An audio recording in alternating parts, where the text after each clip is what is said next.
तो आप लोग को एस्ट्रोनॉमी में तारों का निर्माण कैसे हुआ एवं तारे कैसे नष्ट हो गए ये सब तो अगले क्लास में बता दिए थे, पिछले क्लास में कैसे कैसे बना था, ठीक, ये सब तो बता दिए थे ना। चलिए आप लोग बताइए जल्दी से बताइए। जब जो तारा होता है लाल दानव बनता है तो उसका आकार बढ़ जाता है, लेकिन लाल दानव के बाद वह क्या बनेगा, जैसे कि श्वेत वामन बनेगा या अभिनव तारा बनेगा, वह कौन निर्धारित करता है, कौन निर्धारित करता है, जल्दी बताइए। कौन निर्धारित करता है? चंद्रशेखर सीमा निर्धारित करता है, ठीक। चंद्रशेखर सीमा अगर 1.44 से द्रव्यमान छोटा रहेगा तो श्वेत वामन बन जाएगा, 1.44 से यानी 1.5 गुना द्रव्यमान ज्यादा हो गया तो वह क्या बन जाएगा? अभिनव तारा बन जाएगा, ठीक। अभिनव तारा विस्फोटक तारा होता है, ठीक। चलिए अब आप लोग को गैलेक्सी बताते हैं, ठीक। गैलेक्सी, आकाश गंगा, आकाश गंगा ये क्या बना रहे हैं भाई? ये है आपका आकाश गंगा, क्या है? आकाश गंगा है, ठीक। देखिए आकाश गंगा, ये जो आकाश गंगा होता है ना, यह स्पाइरल होता है। कैसा होता है? सर्पीलाकार होता है, सर्पीलाकार। फिलहाल यहाँ हमको कैसे दिखाई दे रहा है? गोला जैसा दिखाई दे रहा है, गोला, लेकिन यह गोला नहीं है, यह कैसा? स्पाइरल है, यानी सर्पीलाकार है।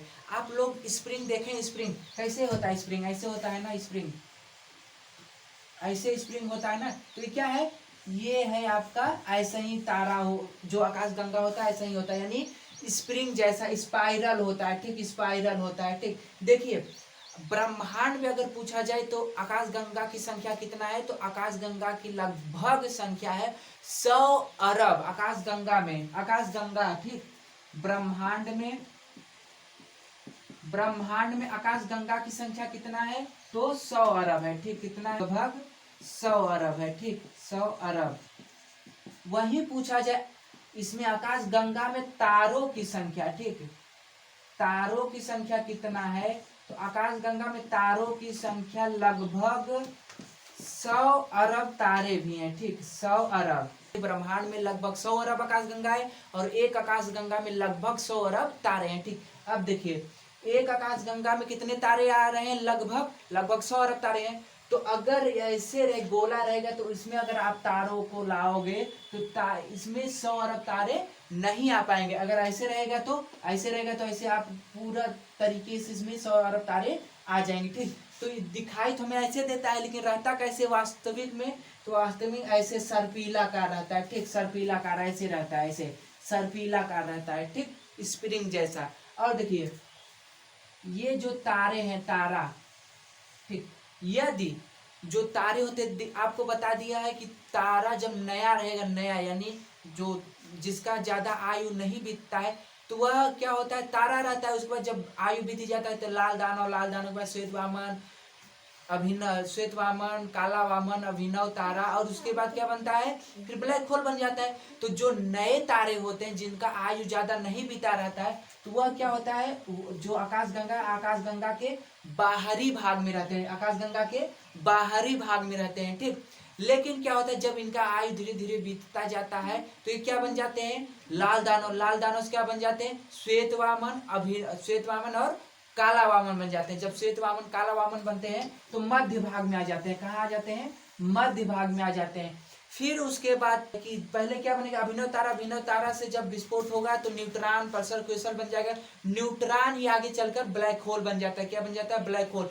तो जब तारों का नष्ट होने लगता है तो कहाँ चले जाते हैं? केंद्र में चले जाते हैं। कहाँ चले जाते हैं? केंद्र में। और ब्लैक होल जो होता है, ब्लैक होल, वो सबसे ज्यादा कहाँ पाया जाता है? केंद्र में। ब्लैक होल कहाँ पाए जाते हैं? केंद्र में पाए जाते हैं, ठीक। तो ब्लैक होल में केंद्र पा गए तो अगल बगल जो श्वेत वामन, काला वामन रहता है तो ब्लैक होल उसको भी क्या करता है? खींच लेता है। जैसे ये श्वेत वामन, काला वामन ये सब है, तो इसको क्या करता है? सबको, जो ये ब्लैक होल है, ब्लैक होल सबको क्या करेगा? खींच लेगा, सबको अपने अंदर खींच लेता है। इसी से तारों का अंत हो जाता है, ठीक। तारों का अंत हो जाता है।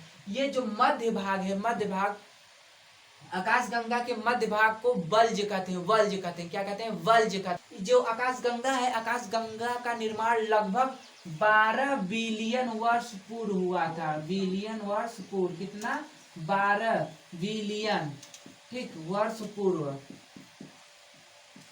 आकाशगंगा का निर्माण आज लगभग कितने वर्ष पहले हुआ? तो 12 बिलियन वर्ष पूर्व हुआ था। 12 बिलियन वर्ष पूर्व हुआ था। तो ये आपको समझ आ रहा है ना? चलिए अब बताते हैं आपको सुपर क्लस्टर क्या होता है। Super cluster. ये क्या हो गया भाई, ये आपका हो गया आकाश गंगा, क्या हो गया, आकाश गंगा हो गया, आकाश गंगा हो गया, ठीक। ये चलिए कल यहाँ पे आपको आकाश गंगा बना दे रहे हैं, कई आकाश गंगा बना रहे हैं, ठीक। ये सब क्या है, आकाश गंगाएं हैं, क्या है, आकाश गंगाएं, ठीक। देखिए 3 आकाश गंगा के समूह को सुपर क्लस्टर बोलते हैं, क्या बोलते हैं, सुपर क्लस्टर, सुपर क्लस्टर, ठीक है। अब सुपर क्लस्टर तो समझ गया, क्लस्टर कहिए या सुपर क्लस्टर, ठीक। 3 आकाश गंगा के समूह को कहते हैं। अब देखिए इसमें क्या होगा, ये सब आकाश गंगाएं हैं, क्या है, आकाश गंगाएं हैं। तो इनमें से यानी आकाश गंगा में से कोई ना कोई तो अपना भी आकाश गंगा होगा, कोई ना कोई तो अपना भी होगा, नहीं होगा, अपना भी आकाश गंगा होगा। तो अपने आकाश गंगा का क्या नाम है, अपने आकाश गंगा क्या नाम है, मंदाकिनी नाम है, क्या नाम है, मंदाकिनी। चलिए इसको हम अपना आकाश गंगा बना ले रहे हैं, मंदाकिनी। क्या नाम है भाई, मंदाकिनी। अपने आकाश गंगा का क्या नाम है, मंदाकिनी नाम है, मंदाकिनी, ठीक। मंदाकिनी का और किसी नाम से जानते हैं, मंदाकिनी को एक नाम से और जानते हैं, क्या नाम है उसका, दुग्ध मेखला, दुग्ध, दुग्ध मेखला, क्या नाम है भाई, दुग्ध मेखला, ठीक, दुग्ध मेखला। अब देखिए इसको अंग्रेजी में क्या कहते हैं, देखिए ये क्या है, दुग्ध, दूध को अंग्रेजी में क्या कहते हैं, दूध को अंग्रेजी में क्या कहते हैं, मिल्क। और इसको क्या कहते हैं, वे, मिल्क, यानी इसका नाम अंग्रेजी में क्या है, मिल्क वे, ठीक। तो दूध को अंग्रेजी में मिल्क कहते हैं, तो इधर वे लगा दीजिए, मिल्की वे कहते हैं, क्या कहते हैं, मिल्की वे, ठीक। देखिए अब तो अपना आकाश गंगा का नाम क्या हो गया भाई, दूध मेखला, मिल्की वे, ठीक, या मंदाकिनी कहते हैं अपने आकाश गंगा को। तो अपने आकाश गंगा से सबसे नजदीकी आकाश गंगा का क्या नाम है, अपने आकाश गंगा से नजदीकी आकाश गंगा का, तो उसका क्या नाम है, देवयानी नाम है, देवयानी। चलो इसको हम बना दे रहे हैं, देवयानी, देवरानी ना कहिएगा, देवयानी कहिएगा, ठीक, देवयानी। तो अपने आकाश गंगा से नजदीकी आकाश गंगा को क्या कहते हैं, देवयानी कहते हैं, ठीक। और दूसरा नजदीकी आकाश गंगा क्या है, NGCH33, NGCH33 नाम है, ठीक। तो इतना आप लोग को समझ आया ना, इतना समझ आया ना। देखिए हिंदी में क्या होता है ना, हर चीज का लगभग जहां तक है कि एक से अधिक नाम होता है, हिंदी में एक से अधिक नाम होता है। अंग्रेजी में क्या है, अंग्रेजी में जहां तक एक नाम रहता है, लगभग ज्यादातर एक ही नाम रहता है, लेकिन जो है हिंदी में क्या होता है, अधिक नाम होता है, ठीक। अभी हिंदी में ना किसी का देखिए घर का नाम कोई दूसरा होगा, विद्यालय का नाम कोई दूसरा होगा, तो आधार कार्ड में कोई दूसरा नाम रहता है। तो देखिए ना हिंदी मीडियम क्या होता है, अंग्रेजी जो अंग्रेजी माध्यम से रहते हैं उनसे कहीं हिंदी वालों को ज्यादा पढ़ना होता है, वास्तव में पढ़ना होता है। रीजन देखिए क्या होता है ना, हिंदी में क्या होता है, हर चीज का नाम लगभग 2-3 रहता है, तो क्या होगा, हिंदी में पूरा जानकारी प्राप्त करना पड़ेगा, तीनों पढ़ना पड़ेगा। अंग्रेजी में उसका एक ही रहता है, अंग्रेजी में एक पढ़ लिए काम खत्म हो गया। जैसे यही देख लीजिए मंदाकिनी, दुग्ध मेखला, अंग्रेजी में मिल्की वे का दीजिए, बात खत्म हो गया। तो क्या होता है, अब इसका रीजन क्या होता है ना, हिंदी में उसी को कई नाम से जाना जाता है, इसलिए थोड़ा सा अधिक पढ़ना पड़ता है, यानी सभी को जानना पड़ता है। अंग्रेजी में उसका एक ही है, सभी का नाम का एक ही अंग्रेजी होता है, तो अंग्रेजी वालों को सरल हो जाता है, एक नाम पढ़ो बस काम खत्म हो जाता है। अभी देख लीजिए, अभी क्या होता है ना, हिंदी में अगर र लिखा जाए तो जैसे क्रम लिखा गया, क्रम, देख रहे हैं क्रम, एक तो र ये है, एक र है, पैर उठाया हुआ है यहाँ पर देख रहे हैं, एक र ये है, ये र हो गया। और देखो कर्म, एक र ये है, ऊपर से हुआ है, देख रहे हैं ऊपर से टेढ़ हुआ है, एक र ये हो गया। और देखिए कृषि, कृषि देख रहे हैं, एक तो नीचे से टेढ़ हुआ है, देख रहे हैं, एक र तो ये हो गया। और देखिए र का एक र ये हो गया, यानी देख रहे हैं हिंदी में कितना हुआ, एक र, इसको कहते हैं ये र, ये र और ये र, यानी 4 गो यहाँ पे मिल गया। अब सभी का अंग्रेजी क्या होगा, र का आर, सभी का अंग्रेजी क्या हो गया, आर हो गया, क्या हो गया, आर हो गया। हिंदी में देख रहे हैं कितना र है, अंग्रेजी में सिर्फ एक ही है। तो क्या होता है ना, हिंदी वालों को क्या होता है कि थोड़ा सा अधिक मतलब पढ़ना पड़ता है, उनको डीपली नॉलेज रखना पड़ता है, ज्यादा पढ़ना पड़ता है, ठीक। रीजन यही है कि एक ही नाम कई हो जाते हैं, ठीक, यानी एक नाम से कई हो जाते हैं, इसलिए तो ज्यादा पढ़ना पड़ता है। लेकिन अंग्रेजी में क्या होता है, अंग्रेजी में सभी का एक ही अंग्रेजी, तो एक पढ़ लो काम खत्म हो गया। इसलिए अंग्रेजी वालों को थोड़ा जल्दी सफलता मिल जाता है। हिंदी वालों को भी मिलता है, ऐसी बात नहीं कि उनको नहीं मिलता है, लेकिन उनको क्या होता है थोड़ा ज्यादा पढ़ने के बाद मिलता है। ठीक, तो क्या ये आपको समझ आ गया ना, मंदाकिनी और ये सब समझ आ गया ना। सुपर क्लस्टर, 3 आकाशगंगा के समूह को सुपर क्लस्टर, उसके बाद अपने आकाशगंगा का नाम मंदाकिनी है, क्या नाम है मंदाकिनी, और नजदीकी आकाशगंगा की यानी अपने आकाशगंगा से नजदीकी आकाशगंगा क्या नाम है, देवयानी नाम है। क्या नाम है, देवयानी। ये आपको समझ आ गया ना। अब देखिए, अभी हमने आपको बताया कि जो नए तारे होते हैं वो आकाशगंगा के बाहरी परत में होते हैं ना। देखिए, तो यहाँ पे हम बना दे रहे हैं, ये सूर्य को बना दे रहे हैं, सूर्य क्या है, सन, ये सूर्य बना दिए। ठीक, तो आप बता सकते हैं कि हमने सूर्य को आकाशगंगा के बाहरी भाग में क्यों बनाया है, क्या आप बता सकते हो क्यों?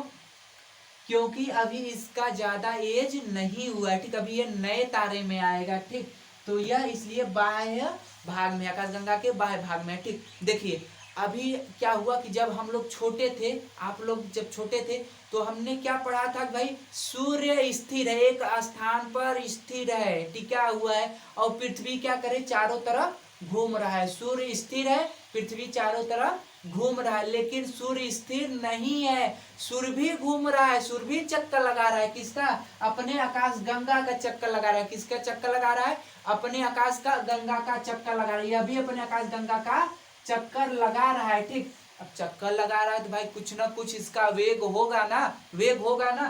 तो सूर्य का जो आकाश गंगा चक्कर लगा है, इसका चाल वेग है 250 किमी प्रति सेकेंड। कितना है, 250 किमी प्रति सेकेंड। सूर्य का चाल कितना है भैया, 250 किमी प्रति सेकेंड है। ठीक, 250 किमी प्रति सेकेंड की चाल से यह आकाशगंगा का चक्कर लगा रहा है। ठीक, आकाशगंगा का चक्कर लगा रहा है। ठीक, अब बताओ, जब चक्कर लगा रहा है अपने आकाशगंगा का, तो कभी ना कभी पूरा चक्कर करेगा नहीं करेगा। जैसे पृथ्वी बताओ सूर्य का चक्कर लगा रही है, सूर्य का चक्कर लगा रहा है ना, तो कितने दिन में पूरा चक्कर लगा लेता है, कितने दिन में, 365 दिन में। जब लीप ईयर होता है तो उस दिन 366 हो जाता है, लेकिन अमूमन कितना होता है, 365 दिन होता है। तो 365 दिन में भी है, सूर्य का चारों जाती है, एक बार घूम जाती है ना। तो सूर्य भी तो अपने आकाश गंगा के चारों ओर कभी न कभी घूमेगा ना, कभी कभी तो घूमेगा। तो कितने समय में घूमेगा, तो 25 करोड़ वर्ष लग जाता है। कितना लग जाता है,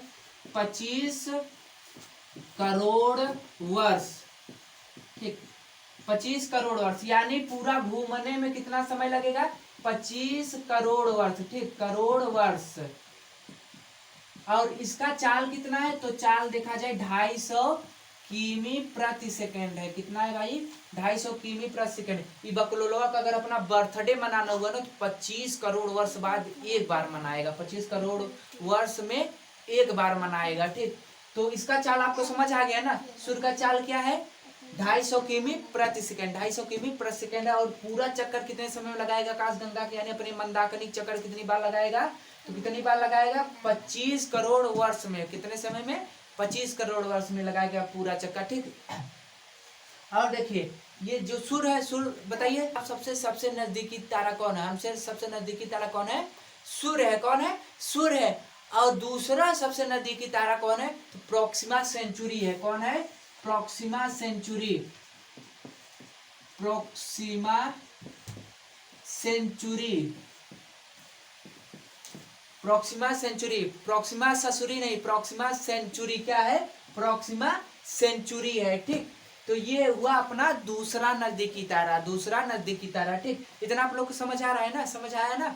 तो चलिए और देखिए, सूर्य से जो अधिक दूरी पर, सूर्य से अधिक दूरी पर जो तारे होते हैं, तारों के समूह से एक विशेष आकृति बनता है। ठीक, एक विशेष आकृति बनता है जिसे तारा मंडल कहते हैं। क्या कहते हैं, तारा मंडल कहते हैं। ठीक, तो आप कह सकते हो सूर्य से अधिक दूरी पे तारों के समूह को तारा मंडल कहा जाता है। क्या कहा जाता है, तारा मंडल। तारा मंडल की संख्या है भैया, कितना है, तारा मंडल की संख्या 89 है। कितना है, 89 तारा मंडल है। और सूर्य से नजदीकी तारों के समूह को नक्षत्र कहते हैं। क्या कहते हैं, नक्षत्र कहते हैं। नक्षत्र की संख्या 27 है।